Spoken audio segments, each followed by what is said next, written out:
Bienvenue dans la chaîne Shérif du rap, ici nous parlons du rap USA et rap français, donc abonne-toi pour rien rater, on commence.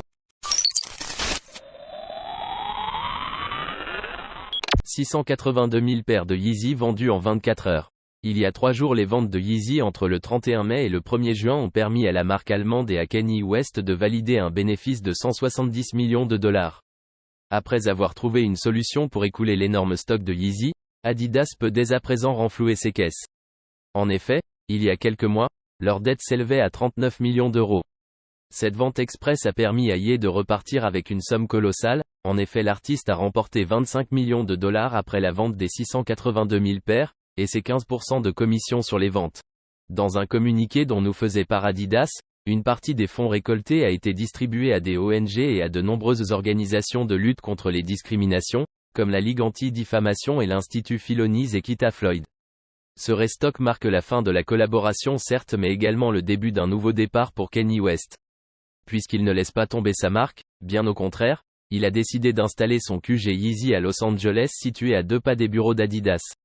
Provocation ou non, l'artiste n'a pas terminé de nous surprendre et prévoit en solo une toute nouvelle collection de Yeezy. Alors avez-vous copé l'une de ces 682 000 paires de Yeezy lors de cette vente exceptionnelle? Elle marquait notamment le retour des Yeezy Boost 350 V2 Zebra, Pirate Black ou encore les incontournables Slide.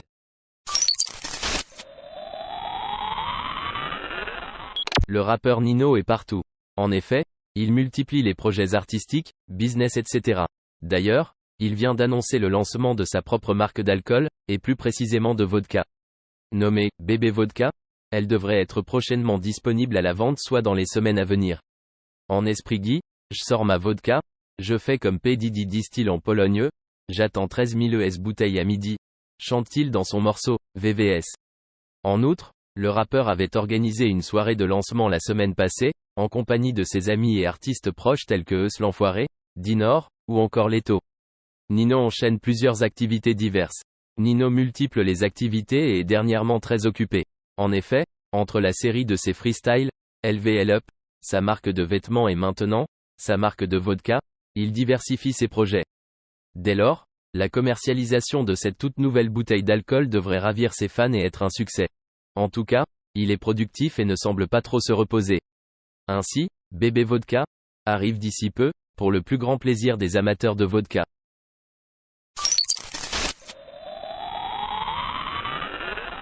Kobalade convoqué devant le tribunal suite au dépôt de plainte de son ancien manager DEUSPI. En novembre dernier, Kobalade apparaissait sur un morceau de Eddie One intitulé « Link in the Hands ». Dans son couplet, le rappeur révélait entre autres qu'il avait passé à tabac son ancien manager DEUSPI. DEUSPI aurait porté plainte contre Kobalade. L'interprète de « Daddy Chocolat » a ainsi dû se présenter hier matin devant le tribunal. Cela fait désormais un moment que Kobalade a évoqué la relation tendue qu'il entretenait avec son ancien manager DEUSPI. Il l'a une première fois annoncé dans son couplet sur le morceau cité plus haut. La misère, elle m'a désarmé, t'y être un diplôme, ou je crois que j'aurais dû faire l'armée, trop d'haineux, trop d'envieux, trop de suceurs, je comprends pas. Pourtant je faisais bien. Donc sur un coup de tête, j'ai niqué l'ancien manager. Kobalade convoqué devant le tribunal. En outre, quelques semaines après sa sortie de prison, Kobalade a donné une interview pour ClickX. Il s'est alors confié sur la trahison et l'arnaque dont il a été victime par son ancien manager. Je voulais chercher un appart, et tu sais quand tu veux un appart on te demande les fiches d'impôt et tout. Et moi quand j'ai commencé la musique avec les autres, j'étais en mode moi je m'occupe du studio et vous gérez la paperasse. Avant d'ajouter, moi, je pensais qu'il gérait, mais au fait nada. Quand j'ai commencé à vouloir récupérer un appart je leur ai demandé les fiches d'impôt, ils étaient bizarres t'as vu. Ils me faisaient tourneronne bourrique, un jour j'ai craqué et je suis allé moi-même à la banque, et je me suis rendu compte de plein de choses, tu tombes de haut. Ça fait mal au cœur gros, je le souhaite à personne. Enfin, il semblerait que son ancien manager DEUSPI ait porté plainte suite à ce passage à tabac. De ce fait, Kobalade a été convoqué hier devant le tribunal. Le fait reproché est en vol accompagné de violences ayant provoqué 15 jours d'ITT.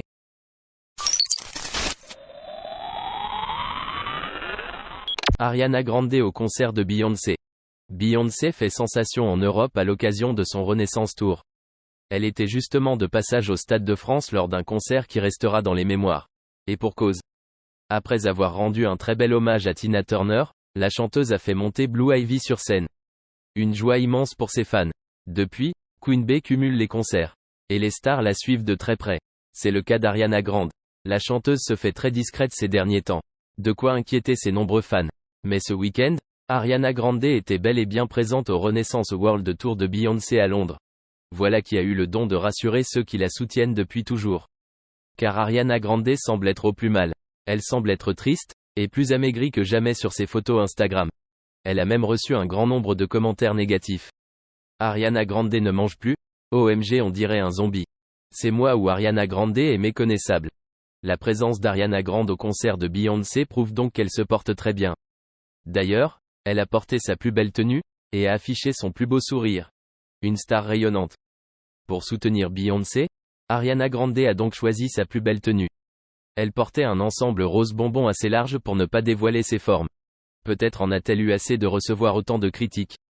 Elle a donc porté une tenue rose pour mettre fin à toutes les rumeurs d'anorexie. Ariana Grande avait même poussé un coup de gueule à ce sujet.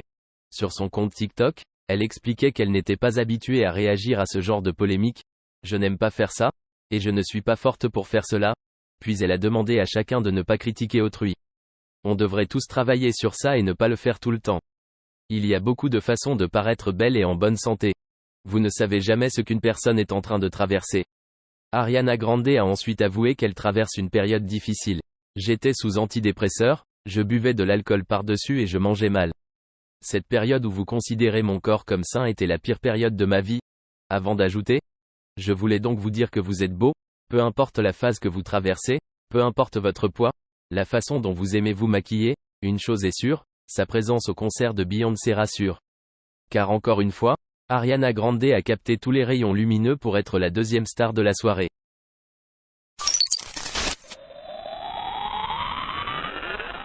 Nouvelle ECOLE saison 2 divise les abonnés Netflix. Le 17 mai dernier, Netflix dévoilait les 4 premiers épisodes de Nouvelle École saison 2. L'occasion pour les amateurs de rap français de découvrir de nouveaux candidats, mais aussi de retrouver le jury. Et oui, Shai, SCH et Niska ont retrouvé leur rôle de coach pour cette édition. Et cette année, ils se sont montrés plus exigeants que jamais.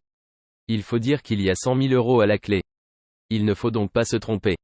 Malgré ça, certaines décisions ont beaucoup fait réagir.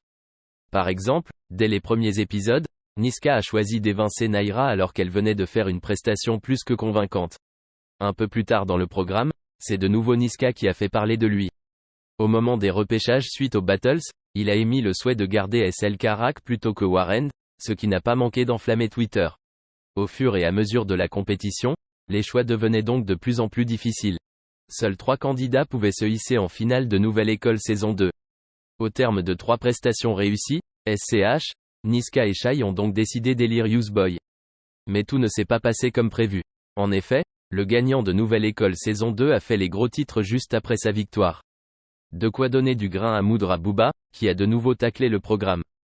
Depuis le lancement du programme en 2022, Booba ne porte pas Nouvelle École dans son cœur, loin de là.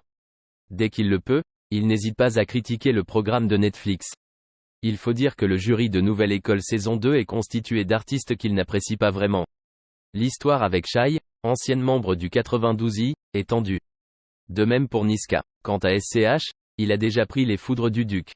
Ainsi, lors de l'annonce d'une plainte déposée pour viol à l'encontre de Boy dans la foulée de sa victoire dans Nouvelle École saison 2, Booba a jubilé. Il s'est fendu d'un tweet assassin. Pour donner son avis sur tout cela, il a sobrement commenté « Quel fiasco !» Point. De quoi bien faire savoir son avis sans trop en dire. Au moins, les choses sont claires. C'est la fin de cette vidéo. Si tu as aimé, abonne-toi, like, partage et laisse un commentaire.